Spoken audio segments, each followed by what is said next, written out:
starts off black. Bilbo, my dear Frodo. Bilbo lights a match and then uses it to light a candle. He walks through a hallway in Bag End, carrying the candle. You ask me once if I have told you everything there was to know about my adventures, and while I can honestly say I have told the truth, I may not have told you all of it. Bilbo opens a chest. He glances with fascination and recollection at Sting, his sword in its sheath, and reaches out to touch it. At the last second, he hurriedly restrains himself and pulls out a large red book from the chest instead, and places to write in the book. He begins writing.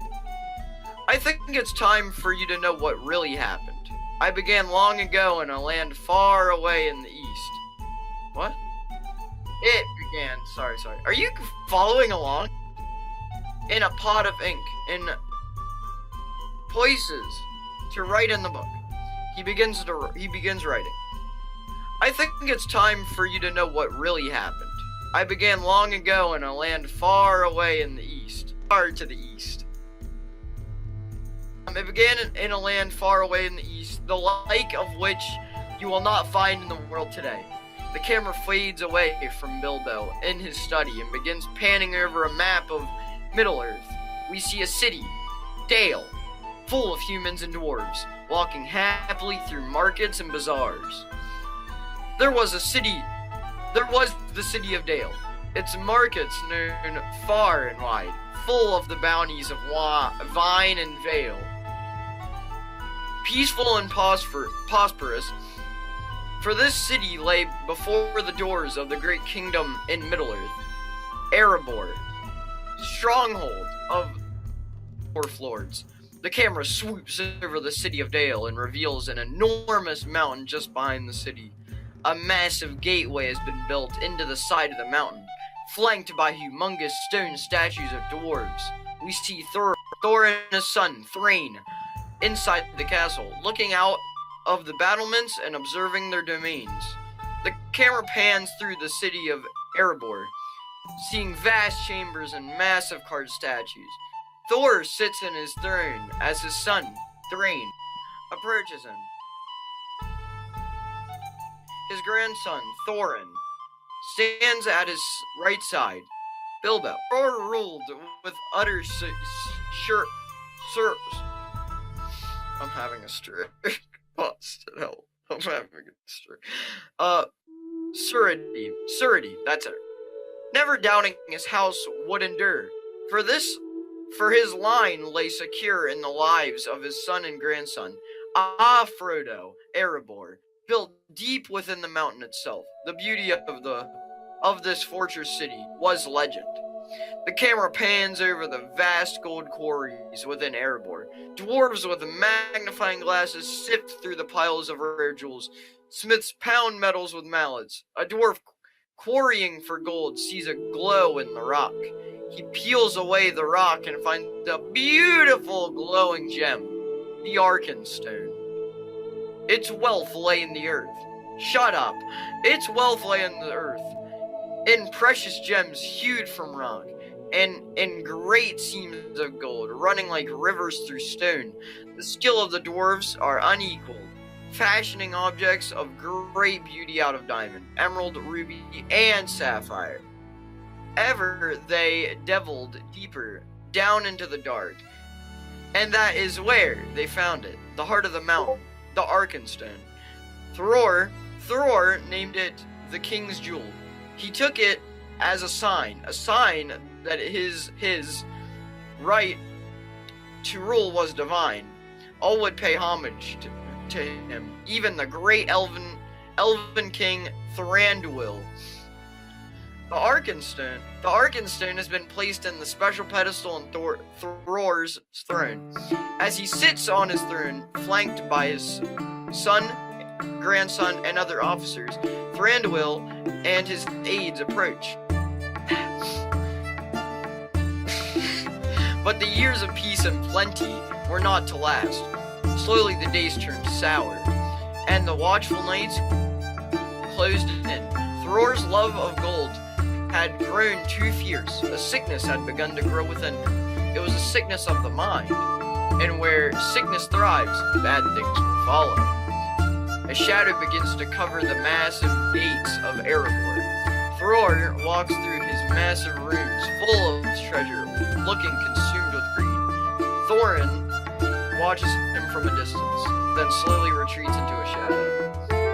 Sometime later, a paper-dragging kite is being flown over Dale, along with other children's kites. Suddenly, a great wind comes, blowing the trees on the mountainside until the bend and creek.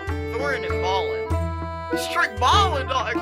and fellow dwarf, rush to the battlements and look for any sign of danger. The first they heard was a noise like a hurricane coming down from the north. The pines on the mountain creaked and cracked in a hot, dry wind. Thorin, Balin! Sound the alarm. Call out the guard. Do it now. Balin! What is it? Thorin looks worried. Yells to everyone in the halls. Dragon! A roar sounds, and torrents of fire rain all over Erebor. Thorin pulls Balin behind the pillar just in time to save him from being burned. It was a fire drake from the north. Smog had come. Smog had come. The kites from earlier suddenly burned away. The people in the town of Dale scream in fear and panic as smog destroys their city, setting fire to many buildings and demolishing others.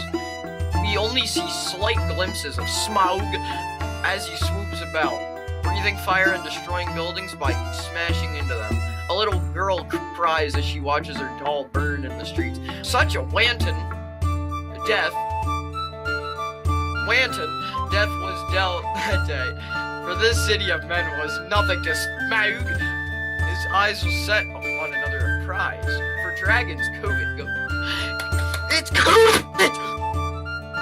Covet gold. With a dark and fierce desire, Thorin and Thror, along with many other dwarf soldiers, wait with weapons ready behind the gates of Erebor.